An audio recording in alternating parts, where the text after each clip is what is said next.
व्यक्ति अपने घर में आता है और अपनी पत्नी के लिए ये सोचता होगा कि मैं जैसे ही घर में जाऊँगा, तब अपनी पत्नी को ये कहूँगा कि भई पानी लेके आओ, चाय बनाओ या कैसी हो तुम? तुम्हारा दिन कैसे बीता? आज जिस काम से मैं आया हूँ, वहाँ तो काम का बहुत अच्छा मुझे आनंद है, वो आनंद मिला है।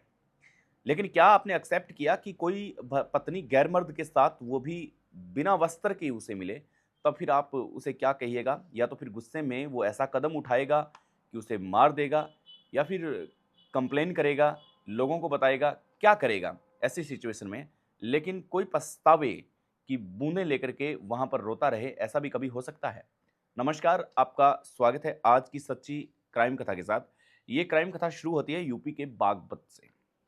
बागपत में पति-पत्नी दोनों आराम से रह रहे हैं। यहाँ पर पति है जो अपने डेली रूटीन से काम के लिए चला जाता है।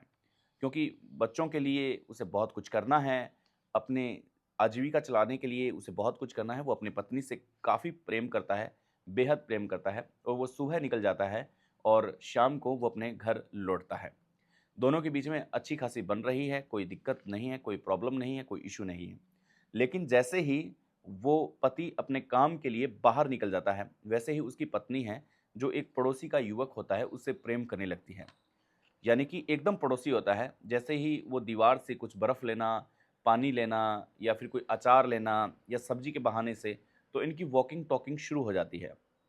जो यहाँ पर पत्नी होती है, वो यहाँ पर अपना दिल है, वो उसको दे बैठती है। पत्नी का नाम यहाँ पर जया है और जया अपने आप को सँभाल नहीं पाती और उसके संपर्क में आ जाती है और इधर जो पड़ोसी युवक होता है, वो ये बात कहता है कि मैं तुम्हारे बिना अब रह नहीं सकता। जैसे ही तुम्हारा पति आपके घर से बाहर चला जाए, तो फिर तुम मुझे बता दिया करो, मैं तुम्हारे पास रहूँगा।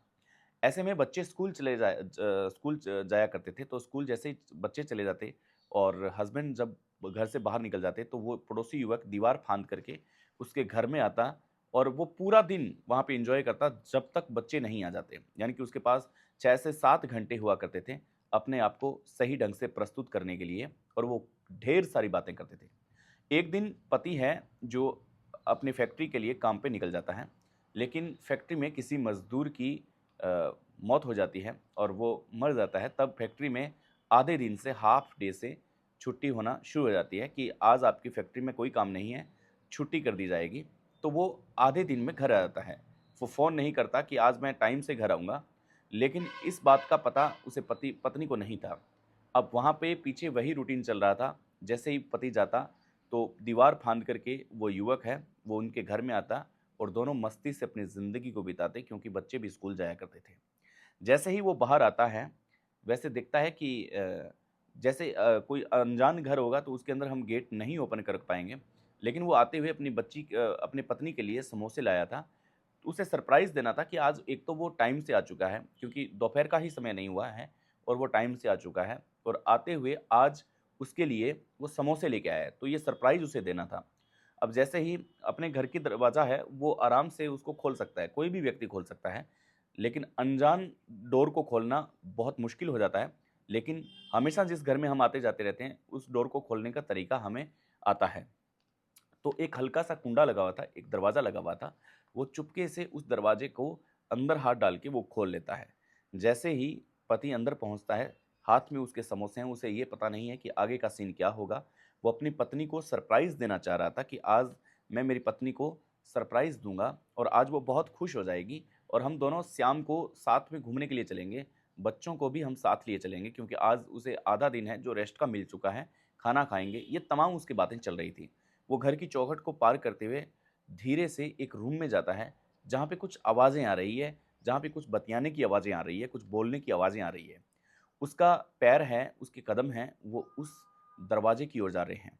जैसे-जैसे वो अंदर जा रहा है, वैसे-वैसे उसके दिल की धड़कन बढ़ रही है कि आज पता नहीं कौन घर में आया हुआ है और इतना हँसी-मज़ाक की बात आखिर किससे हो रही है।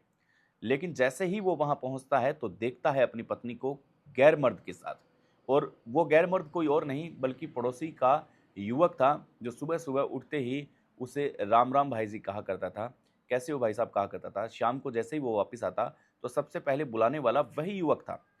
दो देख कर के चौंक जाता है और चौंकने के बाद में ये देखता है कि दोनों के तन पे वस्त्र नहीं है। पड़ोसी युवक जैसे ही उसे देखता है तो अपने कपड़े लेकर के भाग जाता है। पत्नी पीछे गिड़गिड़ा रही है, पत्नी रो रही है। पत्नी को ये पता नहीं है कि अब अपने पति को क्या करना है, क्या कैसे सर्टिफिकेशन करना है। लेकिन उसे इतना गुस्सा आता है कि वो अपने पत्नी का गला पकड़ता है और वो गला पकड़ के उसे वहाँ उसकी ज़िंदगी को छीन लेता है। उसके प्राण निकल जाते हैं। अब उसकी पत्नी की बॉडी है जो वहाँ पे पड़ी हुई है और अब वो पास बैठ कर के घंटों पास बैठ कर के रोता रहा। जब तक उसके स्कूल से बच्चे नहीं आए, तब तक वो रोता रहा। बच्चे आते हैं, मम्मी को इस हालात में देखते हैं कि उसके तन पे एक वस्त्र नहीं है। इधर जो युवक भागा था, वो युवक अपने घर से होते हुए वो बाहर भाग चुका था। इधर घर में उसके देख रहे थे कि भई ये क्या हुआ अचानक? लेकिन वो युवक भाग भाग गया था। उन्हें घरवालों को भी ये नहीं पता था कि ये पड़ोसी में कोई ऐसा कांड करके आया है।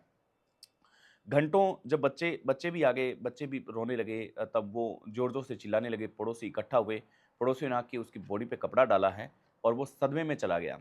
मतलब ये अपने हाथ से ऐसा कदम उठाने के बाद में वो सदमे में चला गया और जैसे ही पुलिस को इन्फॉर्म किया जाता है, तो वो पूरी बातें हैं जो बताता है, उसके बाद में वो इतना सदमे में जाता है कि वो पागल हो जाता है, कि उसने अपने हाथ से अपने बच्चों की माँ का एक साया है, वो उजाड़ दिया है। लेकिन गुस्से में उसने ऐसा कदम उठा दिया था।